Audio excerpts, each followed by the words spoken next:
Abrogation du décret payant. Abrogation du décret payant. Abrogation du décret payant. Ce 12 février, les enseignants, particulièrement les professeurs des écoles, manifestaient en rythme contre la réforme du gouvernement. Arrivé devant l'inspection académique, une prise de parole de chaque organisation syndicale avait lieu. Le texte présenté au Conseil des ministres renvoie beaucoup de décisions à plus tard. Maintenant, les dotations globales horaires sont arrivées. Elles se font en faveur des collèges au détriment des lycées professionnels. La CGT a toujours combattu cette politique de vase communicant qui met en concurrence les revendications des personnels dans le second degré et qui oppose au lieu de rassembler. La CGT a toujours été opposée à la semaine de 4 jours. Non par convenance personnelle des professeurs, mais parce que cette réforme était préjudiciable au rythme de l'enfant et néfaste pour la qualité de l'apprentissage. Nous avons dénoncé à l'époque une réforme qui ne visait qu'à mettre en place l'aide personnalisée pour mieux pouvoir supprimer les RASED, les instituteurs spécialisés.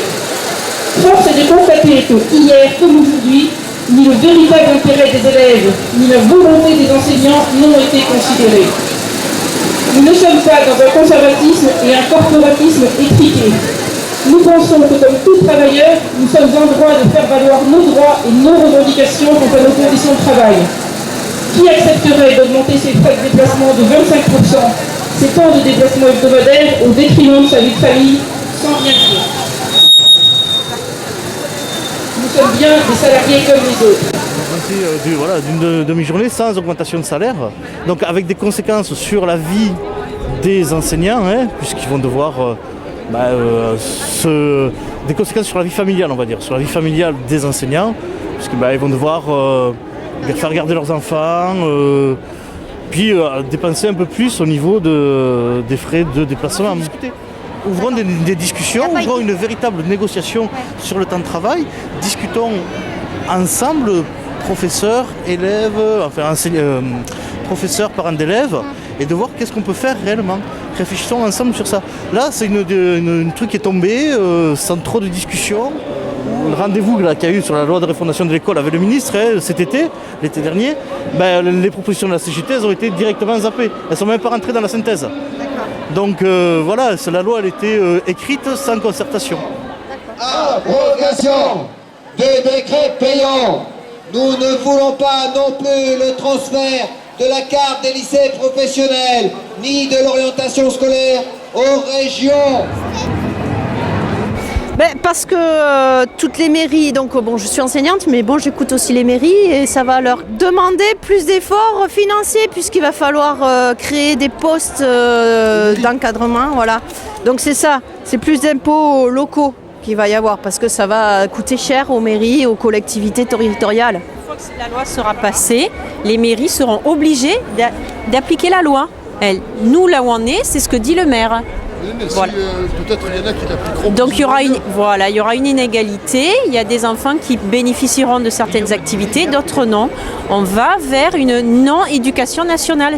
L'éducation nationale, c'est fini, c'est-à-dire que ce sera une éducation territoriale. On n'enseignera pas les mêmes choses qu'on soit à Avignon, à Nîmes, à Paris ou dans un village au fin fond du Gard. Mais je pense que les parents sont concernés, les associations sont concernées parce qu'elles ne veulent pas que le mercredi matin soit aussi récupéré par les écoles. Il y a des activités sportives qui sont le mercredi matin. Les salles ne sont pas à extension. Les salles dans les municipalités, au niveau de l'occupation des salles, tout le monde va se marcher sur les pieds. Pour le moment, c'est un peu le flou artistique. Les mairies sont en train de s'organiser aussi. Elles ne savent pas encore comment ça va s'organiser. Nous sommes sur une petite commune, moins de 2000 habitants. Le maire l'a budgétisé à 26 000 € par an pour organiser ce temps-là. Nous, on est pour le retrait de ce projet, que ce soit ni 2013 ni 2014. On veut que l'éducation reste nationale avec de vrais programmes nationaux. Voilà. Nous avons toujours dit que nous souhaitions une réforme des rythmes scolaires et qu'il y avait urgence pour les élèves et les enseignants.